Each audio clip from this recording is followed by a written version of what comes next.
I've seen it twice. I am gonna go see it one more time with my nephews. I'll see it 3 times, and I wanted to give my thought process as well as some of the things I might have picked up that could possibly be hints towards Spider-Man 5. If that's gonna be like Darkest Day or just my overall thoughts for the movie. So let's go ahead and do that. So first off, I want to go by and say that this is no spoiler warning, honestly, because the movie's been out for about a week now, so you should have seen it if not. But this movie is probably one of the better ones in Tom Holland's catalog for Spider-Man. Just saying that just because of the aspects of him embodying the actual Spider-Man personality between Spider-Man and Peter Parker. He's probably had other better villains in actually his movies and everything like that. And the plot twist of this movie is kind of just mixed reviews for a lot of people, but the movie starts off pretty well. There's a lot of actually embodied action scenes with Spider-Man, and I like that a lot because it pays pretty good homage to the Insomniac games. And the Spider-Man that we necessarily got is just it just adds up. His suit looked great in this movie as well. We got the depressed Peter Parker that we've been looking for in a minute for Tom Holland's actual movie. A lot of his movies, he's had Iron Man, Tony Stark actually hold his hand. So him being on his own after the memory wipe spell that Doctor Strange did, MJ and that now is so different.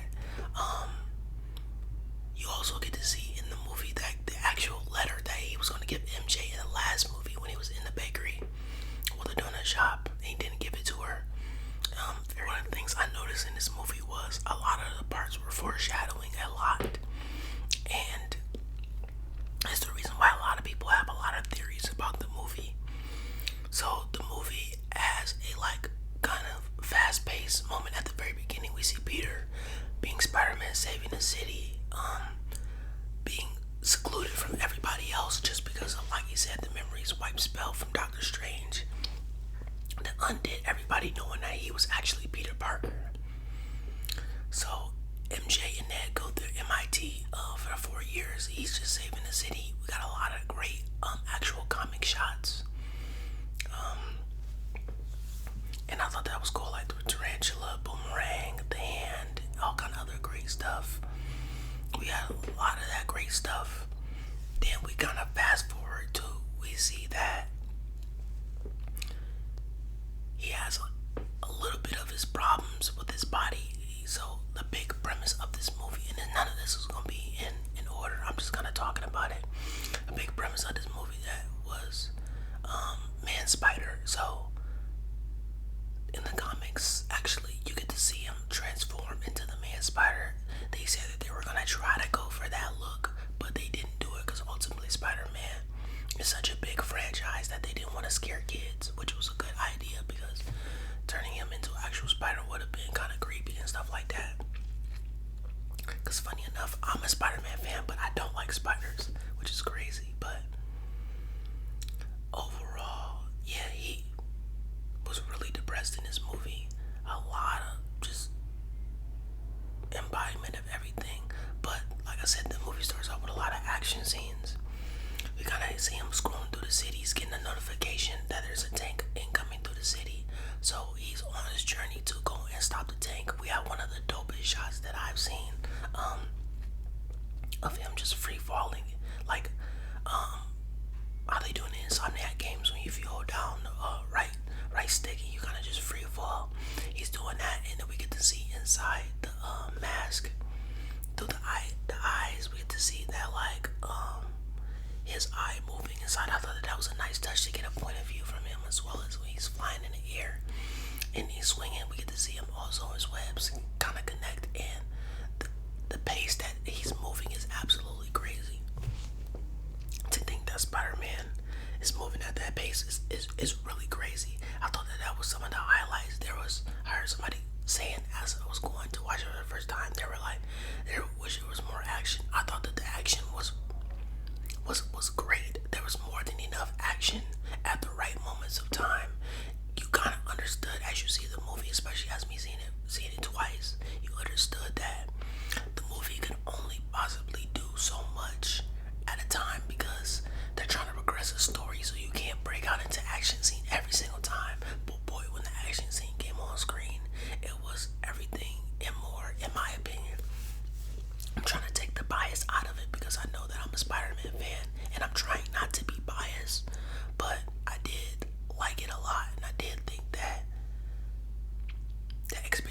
bar was set pretty high, but I thought that the bar was actually not too bad.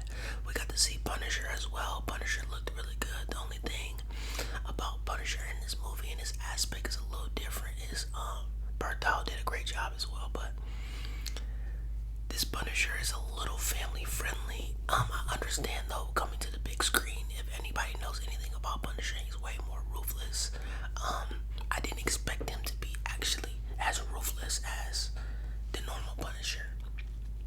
And I guess in a TV show in Daredevil, he probably is a lot more ruthless. But when MJ brought up his family and seeing the pictures, I didn't feel the actual like aggressiveness the way he should have when it related to his family.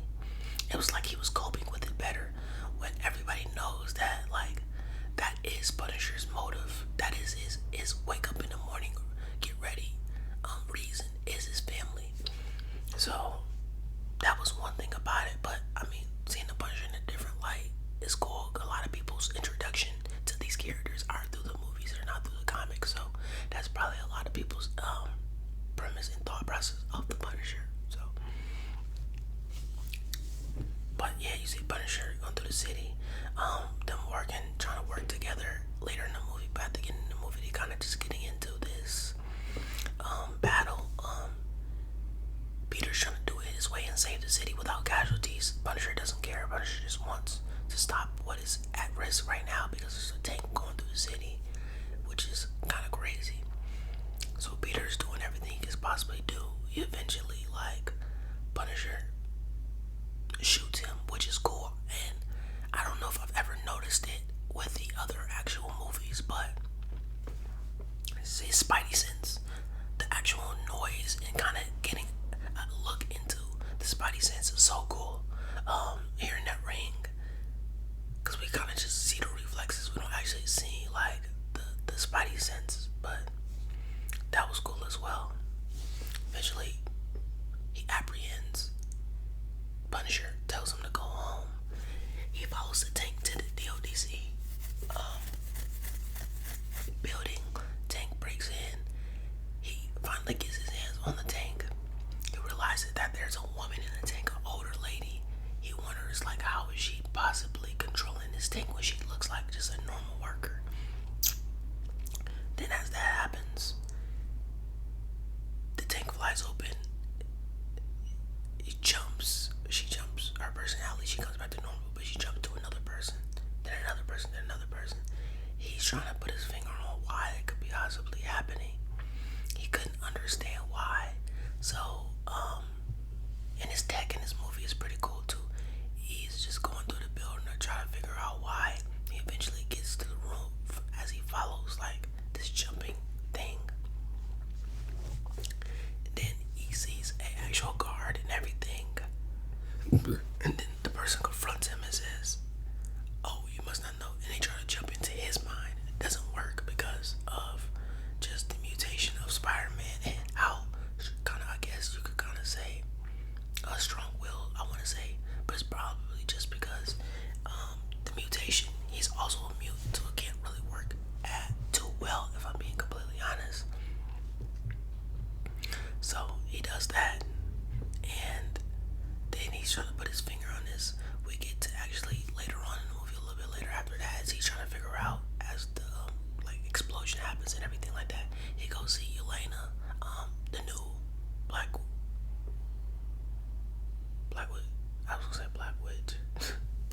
Scarlet Witch, the new Scarlet Witch. Not Scarlet, no.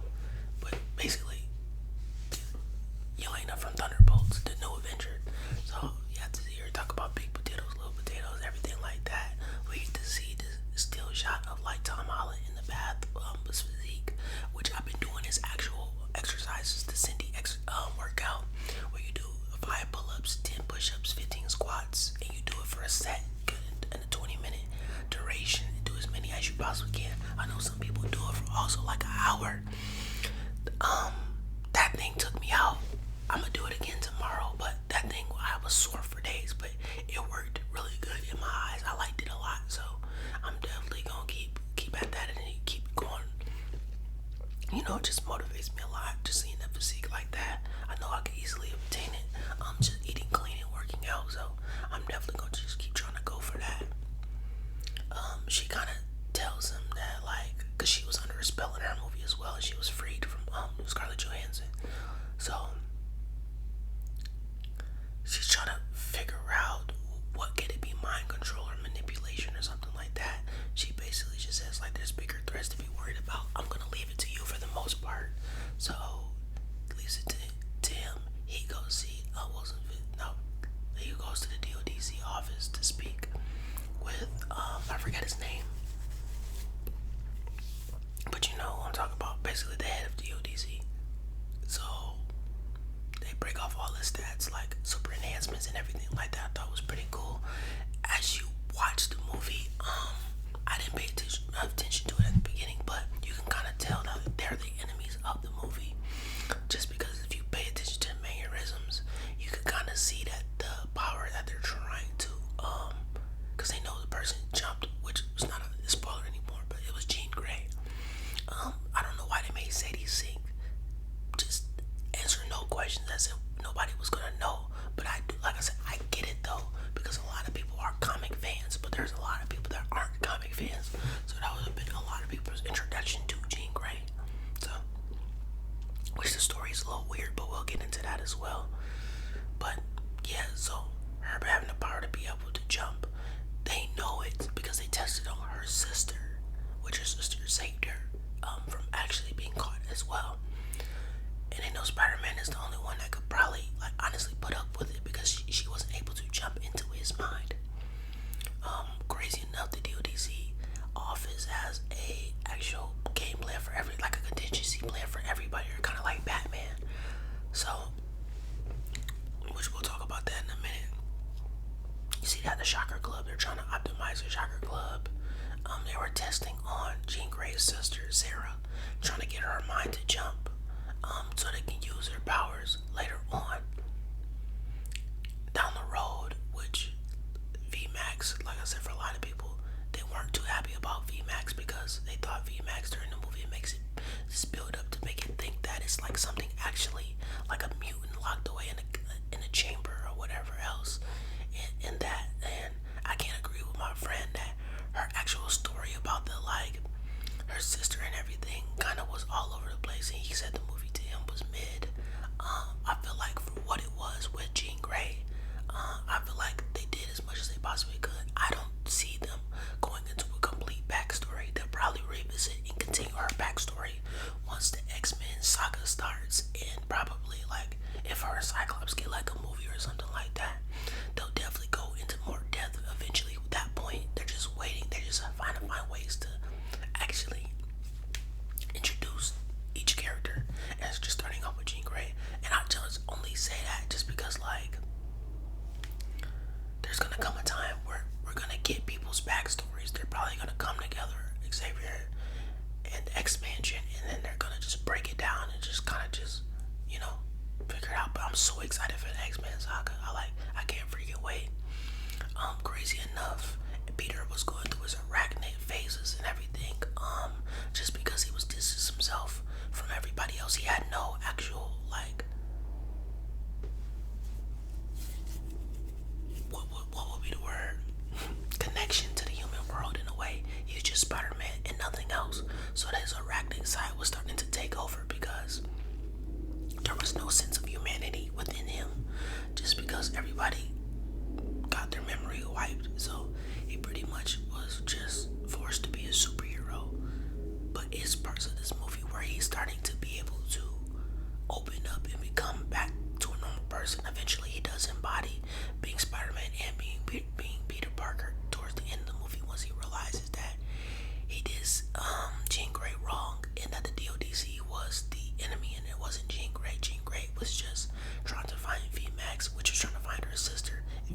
because he kept getting in the way personally, but he didn't know he was just kind of just doing what he thought was right. He didn't make up for it in the end, but he just did what he thought was right. And her just doing that to him, like, was brutal. Like, a lot of people weren't happy that Jean Grey was portrayed as this evil person, but I mean, I like the twist because, like, once they told a little bit about her sister and everything like that, and her just sitting in the park and her mother abandoning them, you gotta think she is upset within herself. So you keep coming within distance of me trying to achieve a goal, and you also have skeletons in your closet, and you are also going through something. I'm gonna make your life a living hell as well. Is how she felt. And in the moment, watching the movie for the first time, you're like, wow, like, why? But it makes sense because, like, she's came this close to figuring out for her sister, and she just wants to figure it out, and there's nothing that's gonna personally stop her. The lead up to her being shown in this movie was actually pretty okay. She did a lot of work behind the scenes, and it makes me think too, with the actual tank, how was she able to constantly keep jumping?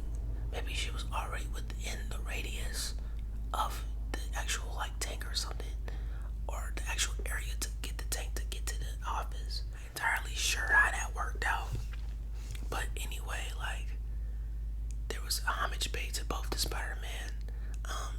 Toby with the mask up, he wasn't hanging upside down, but MJ kissing him, as well as the off the rooftop with Andrew trying to save Gwen. So actually kind of crazy. So it was a lot of homage paid in this movie, but yo, he was going through something bad, especially when he kind of followed Ned to the actual, like, party. And there's a lot of things people didn't pick up on. They didn't say too much about the boyfriend, but he had a can of green jackal.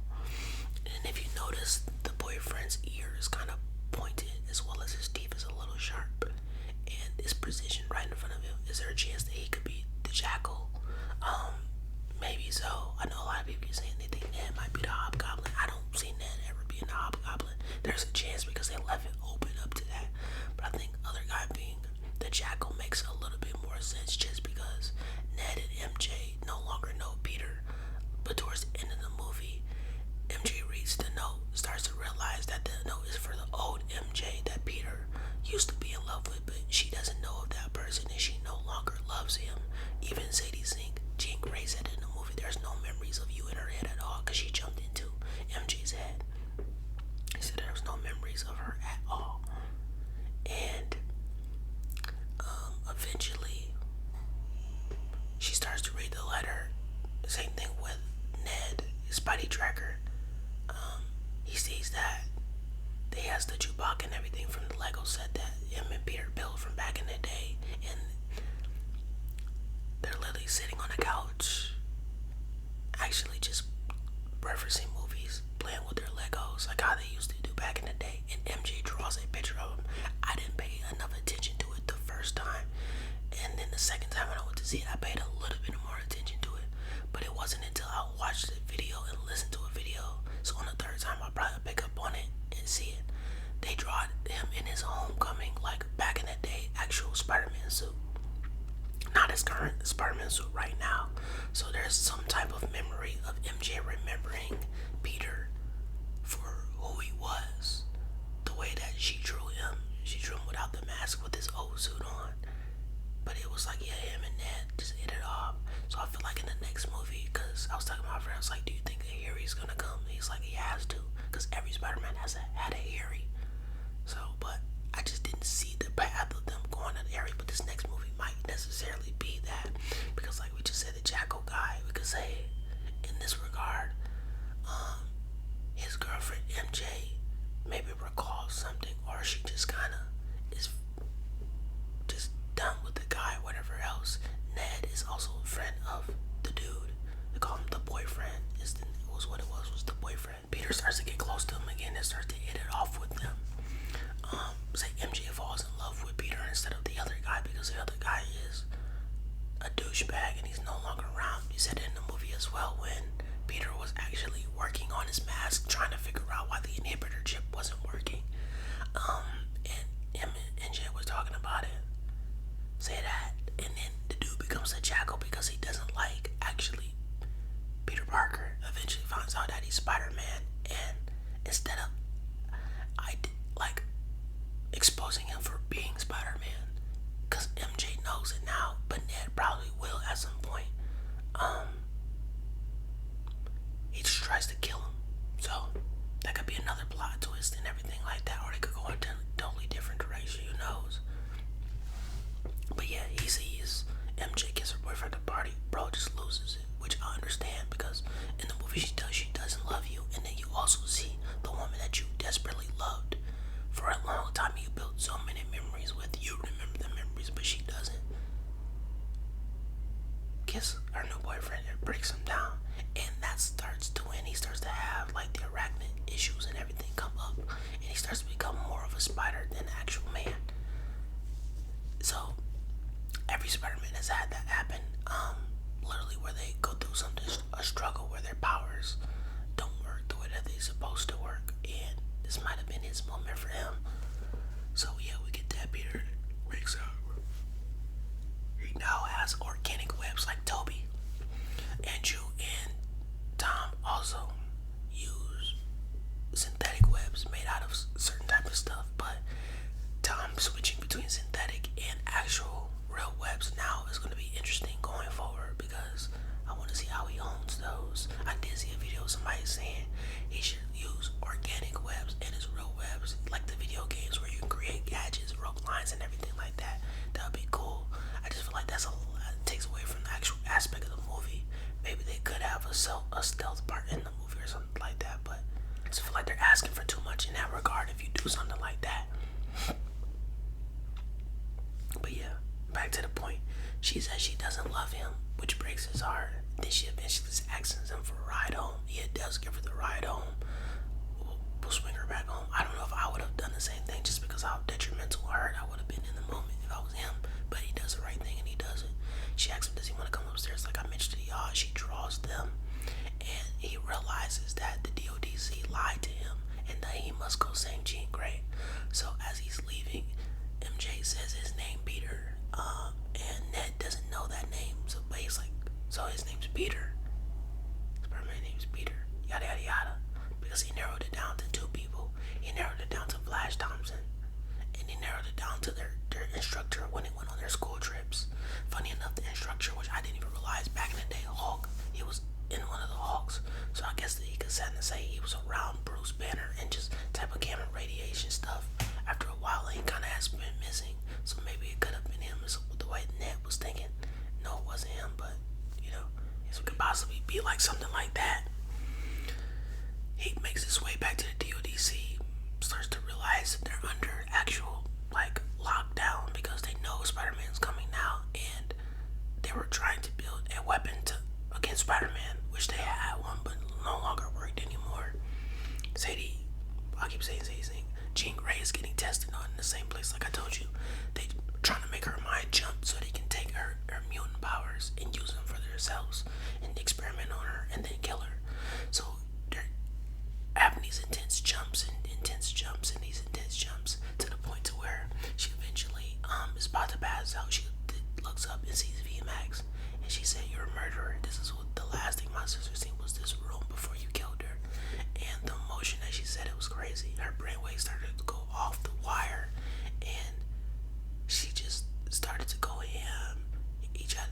Director tried to go turn off the actual like jumping mechanic, didn't work because she took over and she just instantly just froze them and everybody else. Like I said, he goes and fights the hand. He eventually does get to the hand.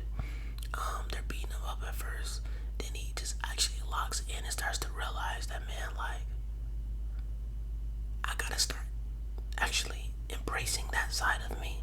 So during the battle, he learns a lot about himself. He embraces, and he just goes ahead as he potentially, the arachnid side almost kills one of the hand. He saves him. He just has this moment where he handles his battle really cool. He eventually breaks into the office, which Jean Grey as the director, basically I like shards of glass by his face. She said, if you come any closer, he died. So she also freezes Spider-Man. Then she jumps into his mind. She realizes, because during the movie they kept replaying this part where after the Spider-Man where Aunt May figured out he was actually Spider-Man. I keep replaying his bedroom scene where she keeps explaining to him that he's special, that his powers should be used for good, and that great power comes great responsibility. You know, the normal spiel. Jean Grey is then put into this room because Peter allows her in his head. He starts to see that they are no different. She lost her sister, he lost his aunt. They both are, which in Peter's instance, he's a mutate. Jean Grey's a mutant. So it's two different ones. Like the Hulk is a mutate. Cyclops and everybody else are mutants. They were born with theirs. So, but that goes on and everything like that.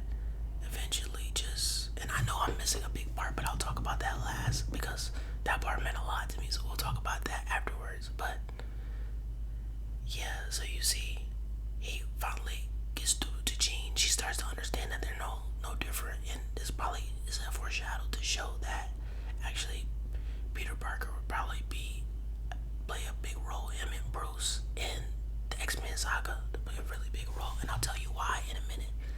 You see Punisher, you can kind of hear it once again. The Spidey senses. He senses while she's in his dream. He saves her out the way, and he gets shot by Punisher's rounds, and it kind of just gets like almost kills him and everything like that. Jean Grey eventually uses her awakened powers to keep him alive and breathe through him and for him until he could recover. So she was nice enough to do that. And then this where Punisher said that like he thought they were nice friends and yada yada yada. And that to me was kind of crazy. Like I'm like, okay, so the Punisher is a softie in a way. And you know, everybody outside just mourning, like hoping Spider-Man doesn't die. Everybody's on his side and looking out for Spider-Man now like he did for them. Very artful scene. You have him being able to escape and embrace everything. And then you get to see like Frank Castle just in the mirror pretending to be Spider-Man so Peter can make an exit and everything else like that. And it does seem like we're gonna get a new suit because they had to cut through his old suit to save him.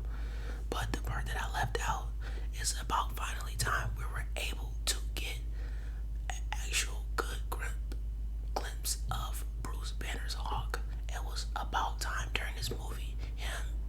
Peter and Bruce have a conversation in the actual campus. He starts to realize that Peter's not a student there. People want to hear stuff, adventure stories, and not schoolwork and everything else like that. Peter is trying to get his powers under check, but Bruce has an inhibitor on his hand to keep the Hulk locked away inside. He's did a good job for a very long time. It wasn't until Sadie Sink, Jean Grey, got her hands on him and made him take the inhibitor off, and he woke. So it wasn't like any Hulk we've seen. It was like one of the old school Hulks. He kind of was just mean and green and angry, and I loved seeing it because I don't know why we haven't got an actual solo Hulk movie. I would love to see the Hulk. He's one of my favorite characters, and I just feel like there's a lot of complexity to the Hulk, which could be done, but we just never get to really see him. But in this movie, he shined a lot. Between him and Peter, their fight was amazing. I love a lot of the different shots, like I said early on in the video, the POV of him jumping, the free fall and everything like that. I like the aspect of the room spinning and turning as the Hulk and Peter Parker, Spider-Man, is going through the building and everything like that. I like that a lot. I thought that was a really good touch because we got to see it in the perspective of Peter, and I think for this movie that nailed it on the head a lot. We got to see through a lot of his perspective, and which who doesn't want to see that? So, but yeah,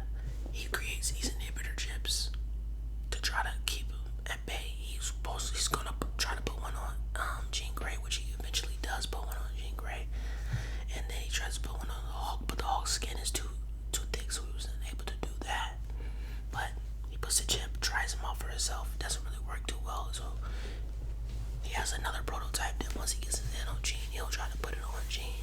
MJ eventually helps him and made him realize that the cowlings in his mask and just it's probably throwing off the actual in his head, or it's probably throwing off the actual neck behind his neck inhibitor. So he does that and he's able to get it under control. At that point in time, he probably created a actual which is gonna be a big premise for the inhibitor chip for the X-Men. They probably gonna put it on all the X-Men. So Bruce and Peter are going to try to probably have to do something about this, just because that chip isn't meant to be fall into the wrong hands. That's why the DODC care about it so much. The chip was gone as well as the director was gone, so you know what that means. He's gearing up to come back again in like the X-Men mutant universe and stuff like that.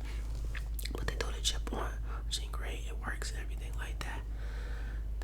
That chip, because him and Bruce were talking about it, he was just basically saying like, you should let people be free for who they are. If you feel like there's more to it, then there's more to it, and yada yada yada. But overall, this movie was okay. I'm gonna watch it one more time and see how I feel about it. I thought it was okay. Could have been better, of course. Any movie can be better, but for what it wasn't bad. Let me know what y'all thoughts are about this movie down below. Drop it down below. Type Spider-Man so I know you watched, and then we can talk about it. If there's some other theories that y'all picked up on, let me know. I know this video was kind of all over the place, but I just wanted to talk about the Spider-Man movie and just some of my favorite parts and just how I interpret to a lot of stuff. So, you know, it is what it is, but thank y'all so much. I appreciate y'all. It's been your man. Comments.